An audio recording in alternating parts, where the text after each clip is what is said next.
রাজধানীর হাটগুলোতে কোরবানির পশু কেনাবেচা চলছে। বৃষ্টি উপেক্ষা করে ক্রেতারা হাটে আসছেন। এ নিয়ে জানাতে শাহজাহানপুর হাট থেকে যুক্ত হচ্ছেন সহকর্মী আলিমুজ্জামান সাফওয়ান। সাফওয়ান, কোরবানির পশুর সরবরাহ কেমন দেখছেন?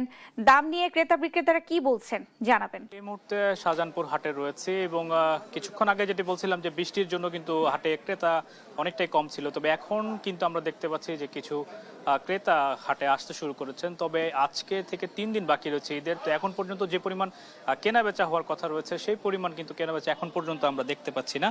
এই শাহজাহানপুর হাটে কি পরিমাণ গরু রয়েছে সেটি জিজ্ঞেস করলেন। আমরা দেখতে পাচ্ছি যে পর্যাপ্ত যে গরু সেগুলো আছে, তবে ক্রেতা কিছুটা কম এবং বিক্রেতারা কিন্তু অনেকাংশেই তারা তাদের যেই প্রত্যাশা অনুযায়ী বিক্রি সেটি তারা পাচ্ছেন না বলে তারা বলছেন। তবে আজকে রাত থেকে কিন্তু অনেকাংশেই বিক্রি বাড়ার সম্ভাবনা রয়েছে, সেটি তারা আশাবাদী রয়েছেন। আমরা যদি একটু একজন ক্রেতার সঙ্গে কথা বলতে চাই, তো আপনারা আসছেন কবে নাগাদ গরু কিনবেন? গরু আগামী কালকে এবং সোম এবং মঙ্গলবারে গরু আশা করা যায় চলবে বেশি ইনশাল্লাহ। এখন তো শুধু দেখতেছে, সব কেউ গরু কিনতেছে না, সবাই দেখতেছে। ঢাকার শহরে সমস্যা হচ্ছে গরু পালতে কষ্ট বেশি, এই জন্য চলতেছে না গরু, ইনশাল্লাহ চলবে। আমরা একজন ক্রেতার সঙ্গে কথা বলছিলাম, তিনি রাখার সমস্যার কথা বলছেন। একজন বিক্রেতার সঙ্গেও কথা বলতে চাই। কি পরিমাণ ক্রেতা দেখতে পাচ্ছেন এবং কি অবস্থা বেচা কেনার?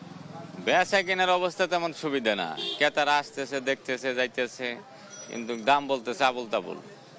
ধরেন যে আমাদের এইসব মাল কিনা লাগছে 35,000 টাকা মন, এরা দাম করতেছে 25,000 টাকা মন।